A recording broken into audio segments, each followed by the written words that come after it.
Hi there, my name is Leanne Barak and I'm a registered nurse here with Strathcona County. I'm here today to talk to you about advanced care planning, and this includes personal directives, goals of care designation, and a green sleeve. We'll start by talking about personal directives. A personal directive is a legal document that you write in case you're unable to make your own personal decisions in the future. It can be called a living will and it can be temporary or long term. It lays out a variety of directions on everything other than financial matters and may include medical treatments that you would or would not want to have. It is important to note, however, that a personal directive cannot be used to request any actions that are against the law. Your personal directive can only come into effect if you are no longer able to make decisions for yourself. This is assessed by health professionals and is called a capacity assessment. Your personal directive will include the name of a person or people that you have chosen to act on your behalf. This is called your agent. Now, while your personal directive is optional, it is not necessary, but it is highly recommended as it ensures that your wishes and directions are known in case something happens to you.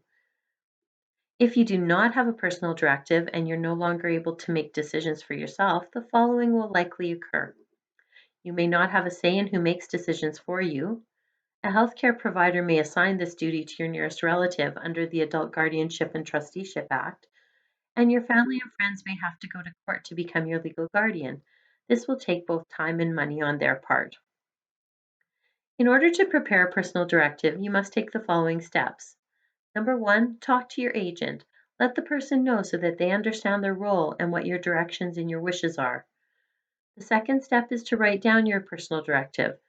There are two options available. You can either write it freely or there is a fillable form on alberta.ca/personal directive site that you can complete. The third step is to sign the form. Not only do you sign it, but you must have another adult witness it as well. Remember, this is a legal document. And the fourth step is to make and distribute copies. Ensure that you give a copy to your agent, to your doctor, and any other key people that you feel should have a copy, but please remember to keep a copy for yourself in a safe place. The fifth step is optional, and that is to register your personal directive.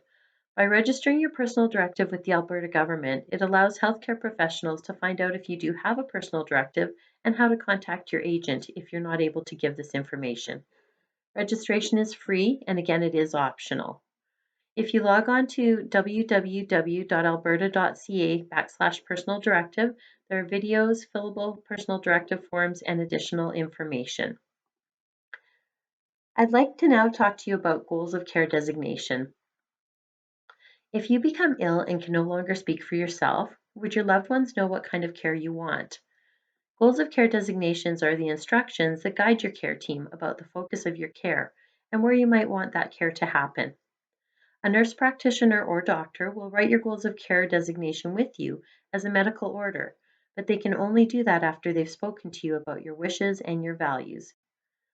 By understanding your goals of care designation, your healthcare team can provide you with care that is timely, appropriate, and meets your values and wishes because it is the care that you have chosen.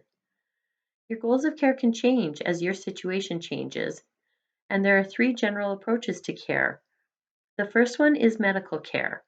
That is where tests and interventions are put into place to manage or cure your illness, but resuscitation or life support measures are not used. This care can be given in a number of different locations depending on your wishes, and that may include your home or hospital. The second is resuscitative care. That is where all means will be used to preserve your life. That includes CPR and admission to intensive care if necessary. And the third is comfort care. The goal here is to manage symptoms and make you as comfortable as possible. This will not cure or control your illness or condition, and it is often used for palliative illnesses, and it can again be provided in most locations, including home and hospital. Under each of these, there are subcategories within those three main branches, which will further define the care that you would want to receive. The decisions about goals of care designation are reached over time.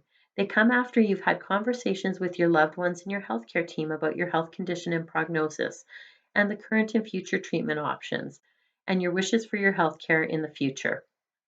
It's very important to speak with your doctor or your nurse practitioner to discuss your wishes and values so that you can work together to choose the goals of care designation that best reflects your condition and your choices. Now, both the goals of care designation and the personal directive can be rolled up into what's called a green sleeve. And a green sleeve is a green plastic pocket that holds your advanced care plans in place. In an emergency, Alberta Healthcare Services medical providers will look at your green sleeve and know your healthcare wishes.